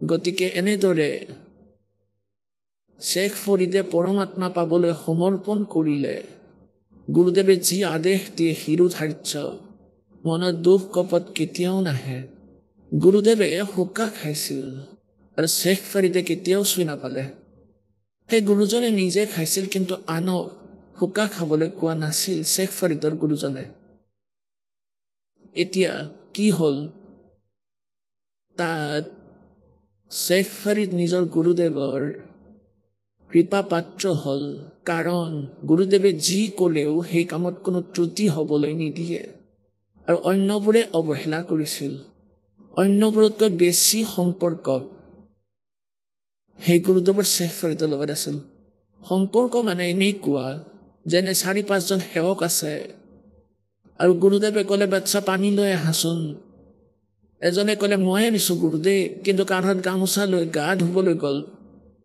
স্নান কৰিবলৈ কয় আনিছোঁ গুৰুদেৱ মানাও নকৰে আৰু কামো নকৰে আৰু এজনে কোৱাৰ লগে লগে দৌৰি আহি কয় লওক গুৰুদেৱ গতিকে এতিয়া গুৰুদেৱে সেইজনকে ক'ব বাৰে বাৰে সেইজনক কেনেকৈ ক'ব যে মুখেৰে কয় এটা আৰু গুচি যায় আনফালে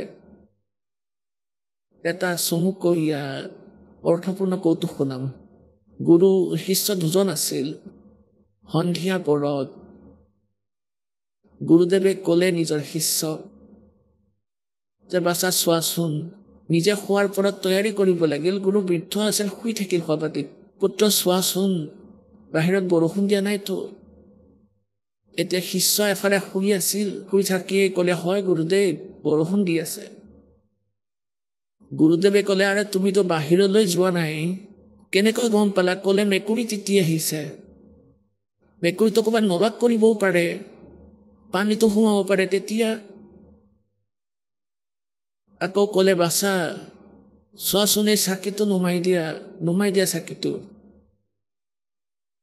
শিষ্যই ক'লে গুৰুদেৱ চকু বন্ধ কৰক। চাকি নুমালে। ক'লে ভাল বাৰু। আকৌ গুৰুদেৱে ক'লে পুত্ৰ দুৱাৰখনটো বন্ধ কৰি দিয়া।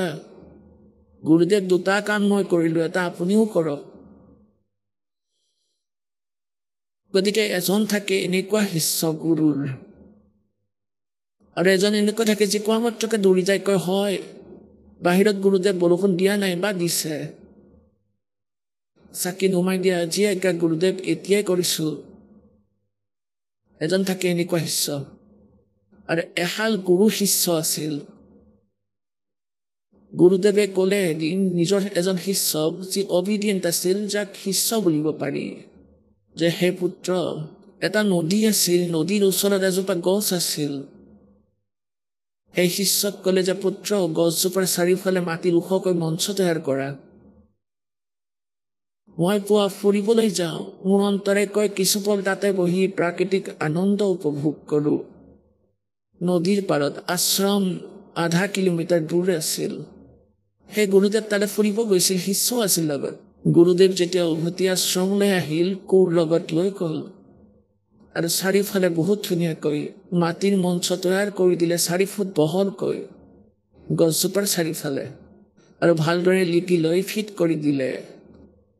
এতিয়া গুৰুদেৱে সেইটো চালে, ক'লে যে বাহ পুত্ৰ বাহ, ঘূৰি ফুৰি নদীত গা ধুই তাতে বহিল। শিষ্য বহিল তলত, বহিয়েই থাকিল, বাহ ভাই বাহ।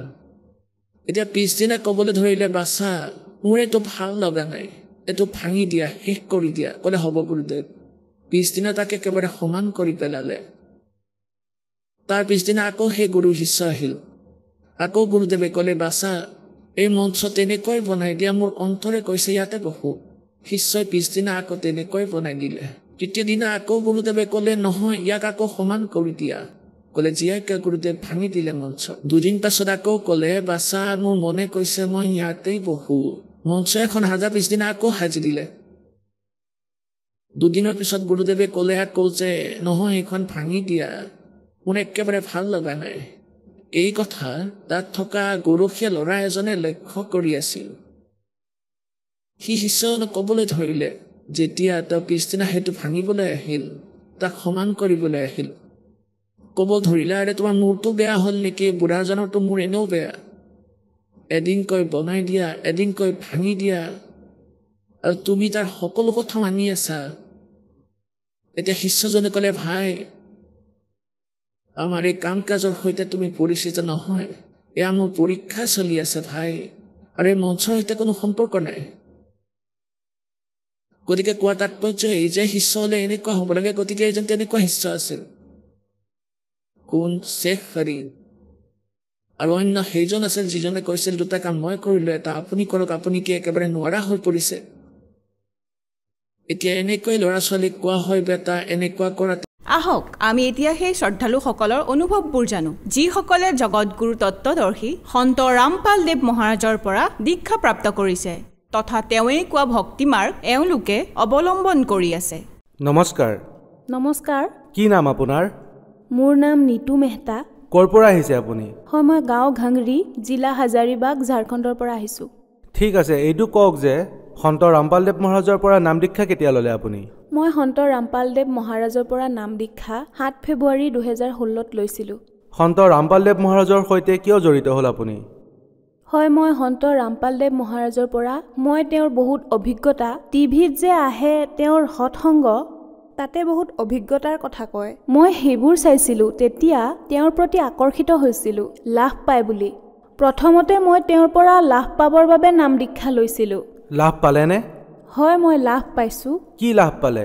হয়, পোনপ্ৰথমে যেতিয়া মই পঢ়া শুনা আৰম্ভ কৰিছিলোঁ, জনা হৈছিলোঁ, মানে যেতিয়াৰ পৰা ভালদৰে পঢ়া শুনা আৰম্ভ কৰিছিলোঁ ৫ম শ্ৰেণীৰ পৰা, তেতিয়াৰ পৰা মই শ্ৰেণীত ভাল নম্বৰ অনা নাছিলোঁ। আৰু সেইবাবে মই বিচাৰিছিলোঁ যে 12ত যাতে মই ভাল পাৰ্চেণ্টেজ পাওঁ, ভাল পাৰ্চেণ্টেজেৰে পাছ হওঁ। সেইবাবে মই সন্ত ৰামপালদেৱ মহাৰাজৰ পৰা নাম দীক্ষা লৈছিলোঁ, যাতে ভাল পাৰ্চেণ্টেজ পাওঁ। যেতিয়া গুৰুদেৱৰ পৰা নাম দীক্ষা ল'লোঁ সন্ত ৰামপালদেৱ মহাৰাজৰ পৰা, তেতিয়া মোৰ ভাল পাৰ্চেণ্টেজ আহিলে 12ত। মই কেতিয়াও ফাৰ্ষ্ট হোৱা নাছিলোঁ, কিন্তু 12ত ফাৰ্ষ্ট ৰেংক আহিলে, সেয়াও 71.2%। আৰু আমাৰ ঘৰত সকলোৱে সন্ত ৰামপালদেৱ মহাৰাজৰ দ্বাৰাই উপদেশী। গতিকে আমাৰ ঘৰত মোৰ দেউতাৰ যি বিজনেছ আছে, সেই বিজনেছতো বহুত কিবা কিবি লাভ পাইছে। আমাৰ ঘৰত আগতে বহুত কিবা কিবি প্ৰব্লেম হৈছিলে। মাৰ প্ৰায়ে বেমাৰ হৈ আছিলে, সেইকাৰণে আধা পইচাটো ডক্টৰকে দিবলগীয়া হৈছিলে। গতিকে ঘৰত কণ্ডিশ্যন ভাল নাছিলে ফাইনেন্সিয়েল। তাৰ উপৰি যেনে ধৰক ঘৰত এখন স্কুটি লোৱাৰ কথা ভাবি আছিলোঁ। তেতিয়া দেউতাই ক'লে যে বৰ্তমানটো পইচা নাই, কিন্তু যদি গুৰুদেৱে দয়া কৰে তেতিয়া সেইটো হৈ যাব। মানে ডেইলি চেলটোতো হৈছিলেই ৫-৬ হাজাৰ মানৰ, কিন্তু আমি যিদিনা স্কুটি লোৱাৰ কথা আছিল, যিদিনাখন ৰাতি আমি ভাবিছিলোঁ স্কুটি ল'ম বুলি, পিছদিনাখনেই আমাৰ দোকানত 60,000 টকা আহি গৈছিল। আৰু সেই পইচাৰে আমি গৈ স্কুটিখন কিনি আনিলোঁ। আৰু ছাৰ এবাৰ এনেকুৱা হ'ল যে আমাৰ দোকানত এজন কাষ্টমাৰ আহিছিলে, তেওঁ বস্তু কিনিলে আৰু যেতিয়া তেওঁ পইচা দিবলৈ ধৰিলে, তেওঁ ইতিমধ্যে 1000 মানৰ বস্তু কিনিছিলে। তেওঁৰ লগত মানে নোটৰ টকা নাছিলে, কেৱল খুচুৰা পইচাহে আছিল তেওঁৰ। তেওঁ এটা প্লাষ্টিকত লৈ ক'লে যে দাদা মোৰ লগত পইচা নাই, আপুনি এইখিনি লওক, ইয়াত 1000 টকা আছে। গতিকে দোকানৰ মানুহ ব্যস্ত হৈ থকাৰ কাৰণে সেই সময়ত সেইখিনি গণিব নোৱাৰিলে। ভাবিলে ঠিক আছে পিছত গণি ল'ম। যেতিয়া জিৰণিৰ সময়ত সেয়া গণিবলৈ ধৰিলে, তাতে পুৰা 10,000 টকা আছিলে, য'ত নেকি তেওঁ 1000 টকাৰহে বস্তু কিনিছিলে।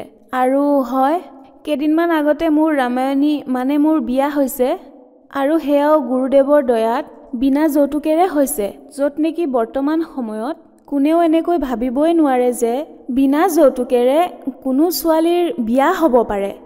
আজিৰ বৰ্তমান সমাজ ইমান মানে টিভিৰ মাধ্যমত যি দেখিছোঁ, ইমান সাজ সজ্জা, বেণ্ড বাজা বাৰাত, মানে কল্পনাই কৰিব নোৱাৰে যে ইমান সস্তাত বিয়াও হ'ব পাৰে। কিন্তু সন্ত ৰামপালদেৱ মহাৰাজৰ যিসকল শিষ্য আছে, তেওঁলোকে বিনা যৌতুকেৰে বিয়া পাতে। কাৰণ আমাৰ সন্ত ৰামপালদেৱ মহাৰাজে কয় যে যৌতুক দিয়া আৰু লোৱা দুইটাই পাপ হয়। গতিকে তেওঁৰ যিসকল শিষ্য, তেওঁলোকে বিনা যৌতুকেৰে বিয়া পাতে। চৰকাৰে বহু কিবা কিবি স্কিমো দি থৈছে যে বিনা যৌতুকেৰে বিয়া হ'ব লাগে, আনকি আইনো বনাই থোৱা আছে, কিন্তু ইয়াৰ পালন হ'লে হোৱা নাই। আজি যদি আপুনি চাই, সকলোৱে যৌতুক দিয়া দেখিব, লোৱা দেখিব, সকলো বিৰোধিতা কৰে, কিন্তু তথাপিও ইয়াৰ লাভ নাই এই আইনৰ। চাওক বাইদেউ, আপুনিও জানে যে যেতিয়া আমি বিনা যৌতুকেৰে বিয়াটো পাতি দিওঁ, কিন্তু পিছত সেই ভনী জীয়ৰীৰ লগত বহুত বেয়া ব্যৱহাৰ হয়, সিমান সন্মান তেওঁলোকে নাপায়। গতিকে আপোনাৰ লগত এনেকুৱা কিবা অভিজ্ঞতা হৈছেনে যে আপোনাৰ দেউতাই সন্ত ৰামপালদেৱ মহাৰাজৰ পৰা প্ৰেৰিত হৈ আপোনাৰ বিয়া পাতিটো দিলে, পিছত আপুনি এনেকুৱা কিবা ভাবিবলগীয়া হ'লনে যে মই কিবা এটা যৌতুক লগত আনিব লাগিছিলে? হয়, মই তেনেকুৱা একেবাৰে অনুভৱ কৰা নাই যে মই যৌতুক লৈহে আহিব লাগিছিল। মোৰ শহুৰৰ ঘৰত কোনো অত্যাচাৰ নকৰে যে তুমি এইটো আনিব লাগিছিল, সেইটো আনিব লাগিছিল, তাত যি আছে সেয়া লৈয়ে সুখী আমি। আপোনাৰ শহুৰৰ ঘৰৰ মানুহবোৰো তেওঁলোকো সন্ত ৰামপালদেৱ মহাৰাজৰ অনুগামী নে? হয়, মোৰ যি হাজবেণ্ড তেওঁ উপদেশী হয়, ঘৰৰ এজন দুজন মেম্বাৰ তেওঁলোক উপদেশী। তেন্তে আপুনি ক'ব বিচাৰিছে যে যি আপোনাৰ বিনা যৌতুকেৰে বিয়া হৈছে, এনেকুৱা ধৰণৰ সমাজ এখন তৈয়াৰ হৈ আছে যি কন্যা সন্তান মাক দেউতাকৰ বাবে বুজা আছিল, এতিয়া তেওঁলোক বুজা নহয়, আৰু মাক দেউতাকো নিজৰ ছোৱালীক হাঁহি ফূৰ্তিৰে বিয়া দিব পাৰিছে। হয়, ঠিকেই, মাক দেউতাকৰ ওপৰত এতিয়া বুজা নাই। যিসকলে সন্ত ৰামপালদেৱ মহাৰাজৰ দ্বাৰা প্ৰেৰিত হয়, নিজৰ ছোৱালীৰ বিয়া পাতি আছে, চৰকাৰে যি আঁচনি চলাই আছে যে বেটি বচাও বেটি পঢ়াও, গতিকে সেয়া অন্তৰ্গত মানুহে ছোৱালী বচাইও আছে আৰু পঢ়াইও আছে। কিন্তু যেতিয়া অৱশেষত সময় আহে তেওঁলোকৰ বিয়াৰ, তেতিয়া মানুহে লাখ লাখ টকাৰ যৌতুক দিয়ে, কিন্তু যৌতুক দিয়াৰ পিছতো ভনীসকল সুৰক্ষিত নহয়। বাতৰি কাকত দেখিলেই আপুনি পঢ়িবলৈ পাব যে আজি কোনোবা ভনীয়ে ফাঁচি লগাই ল'লে বা কোনোবাই বিষ খালে অথবা শহুৰৰ ঘৰে তাইক অত্যাচাৰ কৰিছে যে তুমি যৌতুক লৈ কিয় নাহিলা। গতিকে সন্ত ৰামপালদেৱ মহাৰাজে যি সমাজ তৈয়াৰ কৰিছে তাতে এইবোৰৰ কোনো ধৰণৰ সমস্যা নাই। পৰমাত্মাই সন্ত ৰামপালদেৱ মহাৰাজে আমাক জ্ঞান দিছে। এই সমস্যাৰ সমাধানো সন্ত ৰামপালদেৱ মহাৰাজে উলিয়াইছে যে বিনা যৌতুকেৰে বিয়া কৰাব লাগে। ঠিক আছে, আৰু এটা কথা কওক যে সন্ত ৰামপালদেৱ মহাৰাজে যি ভক্তিবিধিৰ কথা কৈ আছে সেয়া অন্য ধৰ্মগুৰুৰ সৈতে কিদৰে পৃথক? হয়, সন্ত ৰামপালদেৱ মহাৰাজে যি ভক্তিবিধিৰ কথা কয় সেয়া অন্য ধৰ্মগুৰুসকলৰ পৰা এই ধৰণে পৃথক। সেই ধৰ্মগুৰুসকলে যি কয় তেওঁলোকে কেৱল এটা ভাগৱতৰ কথা লৈ বহি যায় অথবা আন যি ৰামায়ণৰ কথা আছে পুৰণি কথাবোৰক ভিত্তি কৰিয়ে তেওঁলোকে সকলো কথা কয়। কিন্তু সন্ত ৰামপালদেৱ মহাৰাজে যি কয় সেয়া 4টা ধৰ্মৰ যি হলি বুকছ আছে সেইকেইখন খুলি খুলি এটা এটা শব্দ আৰু শ্লোকৰ সৈতে কয় তেওঁ যে যিবোৰ আছে আপুনি ইয়াত নিজেই চাই লওক, মই এটাও কথা নিজৰ মতে কোৱা নাই। আজিৰ যি সমাজ সেয়া সম্পূৰ্ণৰূপে শিক্ষিত, তেওঁলোকে নিজে চাই বুজি ল'ব পাৰে যে যি সন্ত ৰামপালদেৱ মহাৰাজে কৈ আছে সেয়া 100% সত্য। গতিকে এই প্ৰকাৰে সন্ত ৰামপালদেৱ মহাৰাজে আমাক আধ্যাত্মিক জ্ঞানৰ সৈতে অৱগত কৰাইছে। আৰু যিসকলে এনেকৈ কৈ আছে যে সন্ত ৰামপালদেৱ মহাৰাজে শাস্ত্ৰবোৰ খেলিমেলি কৰি জ্ঞান দিয়ে, তেওঁলোকক কি ক'ব আপুনি? হয়, একেবাৰে নহয়। আপোনালোক শিক্ষিত, আপোনালোকে নিজেই গম পাব। আৰু যে এইটো কথা আমাৰ সৎগ্ৰন্থবোৰ সংস্কৃতত আছে, গতিকে তাৰে হিন্দী অনুবাদো এতিয়া আহিছে। আপুনি হিন্দী অনুবাদো পঢ়ি বুজি ল'ব পাৰে যে কোনটো কথাৰ অৰ্থ কি হয়। ভগত সমাজক আপুনি কি বাৰ্তা দিব বিচাৰিব? হয়, মই ভগত সমাজক প্ৰাৰ্থনা জনাব বিচাৰোঁ যে সন্ত ৰামপালদেৱ মহাৰাজ এজন এনেকুৱা গুৰু হয় যি আমাক জন্ম আৰু মৃত্যুৰ কষ্টৰ পৰা মুক্তি দিবলৈ আহিছে। মনুষ্য জীৱন যিবোৰ সৎগ্ৰন্থ আছে সেইবোৰে কয় সেইবোৰৰ কেৱল এটাই অৰ্থ আছে, জন্ম আৰু মৃত্যুৰ পৰা মুক্তি পোৱা। গতিকে সন্ত ৰামপালদেৱ মহাৰাজে আমাক যি ভক্তিৰ কথা কৈ আছে আমাৰ সৎগ্ৰন্থত যিবোৰ আছে যে জন্ম আৰু মৃত্যুৰ ৰোগ কেৱল তত্ত্বদৰ্শী সন্তইহে কাটিব পাৰে।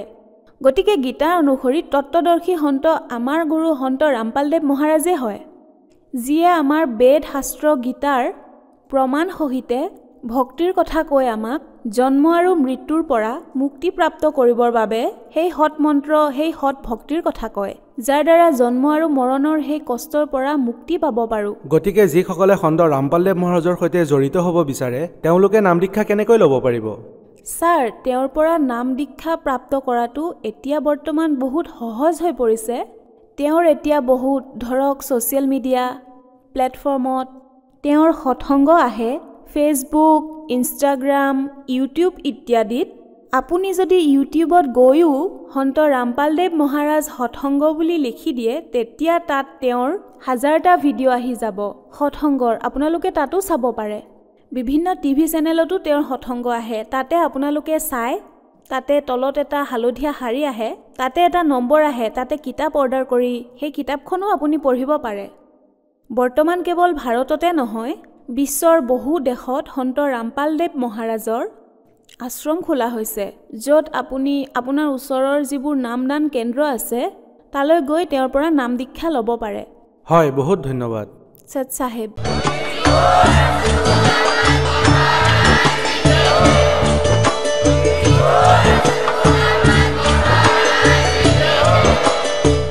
আপুনি শুনি আছিলে জগতগুৰু তত্ত্বদৰ্শী সন্ত ৰামপালদেৱ মহাৰাজৰ মংগল প্ৰবচন। অধিক জানিবৰ বাবে ভিজিট কৰক আমাৰ ৱেবছাইট www.jagatgururampalji.org। সন্ত ৰামপালদেৱ মহাৰাজৰ শুভ আশীৰ্বাদত সমগ্ৰ বিশ্বতে 500তকৈও অধিক নাম দীক্ষা কেন্দ্ৰ আছে, য'ত সন্ত ৰামপালদেৱ মহাৰাজৰ দ্বাৰা বিনামূলীয়া নাম দীক্ষা দি থকা হৈছে। আপোনাৰ নিকটৱৰ্তী নাম দীক্ষা কেন্দ্ৰৰ ঠিকনা জানিবলৈ সম্পৰ্ক কৰক 8222880541।